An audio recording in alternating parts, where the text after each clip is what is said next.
दा सहर। हाँ जी मेरे बारे बहुत सारिया अजकल गल्लां बातां हो रही, बहुत ज्यादा मैनू भंडिया जा रहा वा।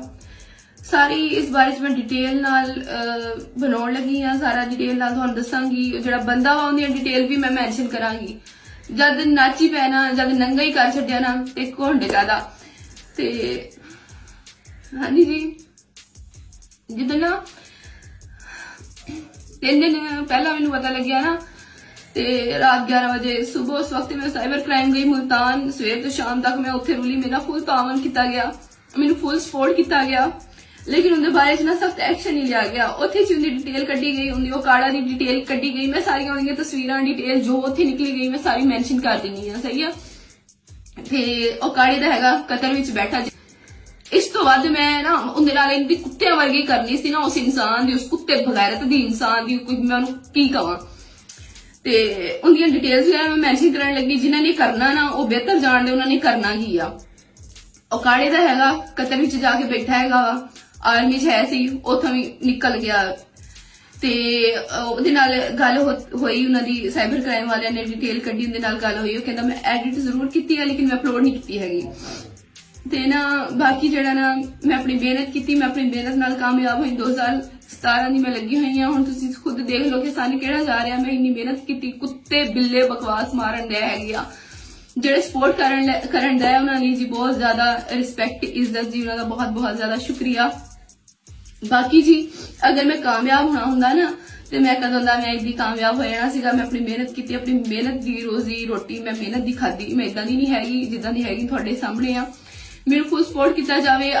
फेक इंटरव्यूज फेक बकवास मारी जा रही है ते मैं ना इदां दी नहीं हैगी।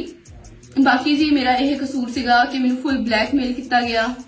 शुरू दिन तो ही मैं जदों दी यूट्यूब ते आई है ना, मैनू चज नाल ना जीण नहीं दिता। ते शुरू दिन तो मैंने ब्लैकमेलिंग कदी किदां दी मैं अपनी मेहनत जारी रखी, कदी छड़ दी कदी जारी रखी, क्योंकि मेरी फैमिली ने मैंने बहुत ज्यादा सपोर्ट किया। भैणां भरावां ने, मेरी फैमिली ने, क्योंकि उन्होंने पता कि मैं किदां दी हैगी हां। बाकी जी उस बंदे दी सारी डिटेल्स वगैरह मैंशन है जी इस वीडियो दे विच। तुसीं बेहतर जाणदे हो कि तुसीं की करना। पाकिस्तान च हुंदे जिद्दां कि मैं तुहानूं दस्सिया कि मैनूं छड्डना कोई नहीं सी।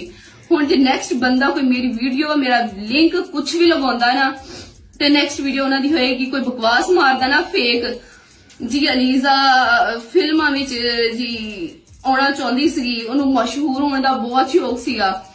ओनूं जी जिहड़ा ना मशहूर होने का बहुत शौक सीगा। वो कहती बहुत ज्यादा गंदी बकवास मारी गई है मेरे बारे च। ते नैक्सट वीडियो जी उन्होंने मुतलिक होएगी जो बकवास मारनगे मेरे बारे च। बाकी जी मैं बहुत ज्यादा सबर किया, लेकिन ये दुनिया ना सबर करने वाले ना जीण नहीं दिंदी हैगी। ते हुण तुहानूं पता कि तुसीं बेहतर की करना। जदों कहंदे आ ना जिद्दां मैं कहा वा कि नाची पै तूं घुंड कादा, जदों नंगा ही कर छड्डिया ना ते शर्म कादी ते मैं रोड ते निकल आउणा। हुण बहुत हो गया, बहुत। मैं ना इदा ना थोड़े को एक्सपेक्ट नहीं किया सीगा कि मेरे नाल तुसीं इदां करोगे।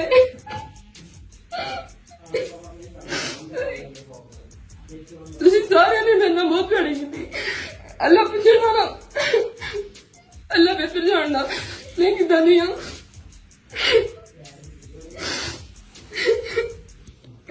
अल्लाह बेहतर जानदा मैं किदां दी हैगी हां। बाकी तुसीं ना करोगे कोई ना, अल्लाह ताला मेरा रब मेरे नाल हैगा। मैं उनके उत्ते छड्डी, अल्लाह भी उन्होंने तड़फा के कुत्ते दी मौत मारेगा। बाकी जी बहुत शुक्रिया जी थोड़े ताबंदा जिन्होंने मैंने सपोर्ट किया, बहुत शुक्रिया।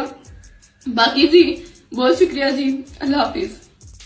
हाँ जी तुसीं जिहड़ा ना मैनूं इस नौबत तक पहुंचा दिता वा कि मैं खुद मार जावां। सारे ही चाहुंदे आ जी खुदकुशी दी बड़ियां खबरां चला रहे आ, या मैं खुद मार जावां या अपनी फैमिली मार छड्डा, खानदान अपना मुका छड्डा।